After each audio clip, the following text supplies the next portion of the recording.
వారానికి 70 గంటలు పని చేయాలని ఇన్ఫోసిస్ కో-ఫౌండర్ నారాయణమూర్తి, కాదు 90 గంటలు పని చేయాలని ఎల్&టీ చైర్మన్ సుబ్రహ్మణ్యం.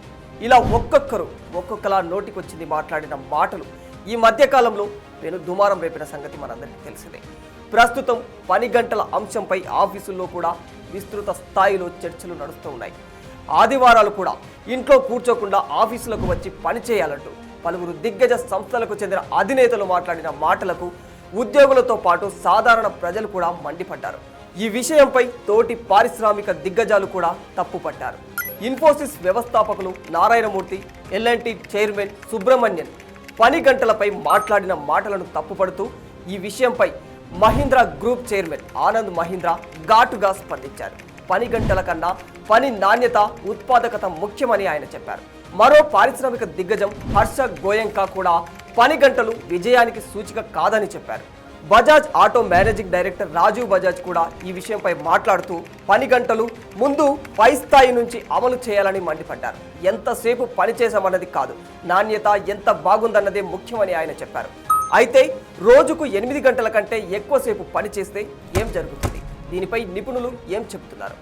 తాజాగా భారత ఆర్థిక సర్వే దీనికి సంబంధించి కీలక వివరాలను బయలుపెట్టింది. వారానికి 60 గంటలకు పైగా పనిచేస్తే ఆరోగ్య సమస్యలు వచ్చే అవకాశం ఉందని ఎకనామిక్ సర్వే హెచ్చరిస్తోంది. ఈ సందర్భంగా అనేక అధ్యయనాల రిపోర్టులను కూడా ఇందులో ప్రస్తావించబడి ఉంది. ఆర్థిక సర్వే 2024-25 ప్రకారం చూసుకుంటే ఆఫీసుల్లో ఎక్కువసేపు గడపడం అనేది మానసిక శ్రేయస్సుకు మంచిది కాదట. రోజుకు 12 గంటలు లేదా అంతకంటే ఎక్కువ గంటలు పనిచేసేవారు ఎక్కువ బాధను అనుభవిస్తూ ఉంటారట. వారంలో ఎక్కువ పని గంటలు చేస్తే అది వాళ్ళ ఆరోగ్యానికి హానికరంగా మారుతుంది. ప్రపంచ ఆరోగ్య సంస్థ WHO, అంతర్జాతీయ కార్మిక సంస్థ ILO అధ్యయనాల రిపోర్టులకు కూడా ఇదే విషయాన్ని చెబుతూ ఉన్నాయి. సాధారణంగా ఉత్పాదకతకు పని గంటలనే కొలమానంగా పరిగణిస్తూ ఉంటారు. అంటే ఎంత ఎక్కువ టైం పనిచేస్తే అంత ప్రొడక్టివిటీ ఉంటుందని దాని అర్థం.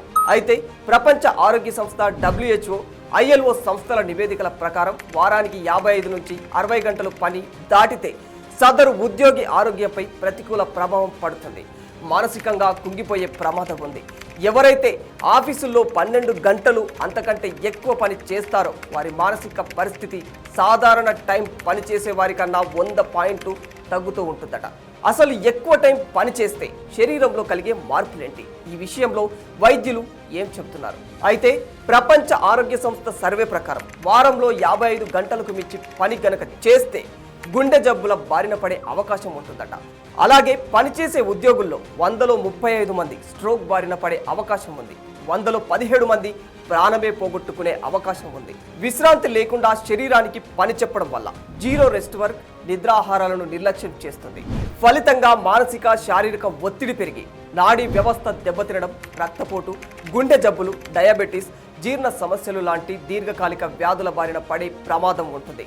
చాలాసేపు కూర్చుని పనిచేయడం వల్ల శరీరంలో కొవ్వుల స్థాయి పెరిగిపోయి ఒబేసిటీకి దారితీస్తుందని వైద్య నిపుణులు హెచ్చరిస్తూ ఉన్నారు. ఇక పని గంటలపై పరిమితులు విధించడం ఆర్థిక వృద్ధికి అవాంతరాన్ని కలిగించవచ్చని భారత ఆర్థిక సర్వే చెబుతుంది. అలాగే కార్మికుల సంపాదన సామర్థ్యాన్ని కూడా ఇది దెబ్బతీస్తున్నట్లు తెలిపింది. కాబట్టి సౌకర్యవంతమైన పని గంటల విధానం భారతదేశాన్ని ప్రపంచ ప్రమాణాలకు అనుగుణంగా ఉంచుతుందని, ఈ చర్యలతో చిన్న మధ్య తరహా పరిశ్రమల వృద్ధికి తోడ్పడుతుంది అని ఆర్థిక సర్వే అభిప్రాయం వ్యక్తం చేసింది. పని గంటల విషయంలో ఆర్థిక సర్వే ఇదన్నది, ఆర్థిక సర్వే అదన్నది అని చాలాసార్లు ప్రస్తావించుకున్నాం. అసలు ఆర్థిక సర్వే అంటే ఏమిటి? ఇది ఏం తెలియజేస్తుంది? అయితే గత సంవత్సర కాలంలో దేశ ఆర్థిక పనితీరును, రాబోయే సంవత్సరంలో ఆర్థికంగా ఎదురయ్యే సవాళ్లను ముందుగానే అంచనా వేసి చెప్పేదే ఆర్థిక సర్వే. బడ్జెట్కు ముందర దీనికి ప్రవేశపెడతారు. ఆర్థిక మంత్రిత్వ శాఖకు చెందిన ఎకనామిక్ అఫైర్స్ డిపార్ట్మెంట్లోని ఎకనామిక్ డివిజన్ ఈ సర్వేను రూపొందిస్తూ ఉంటుంది. For more videos like this, subscribe Big TV channel.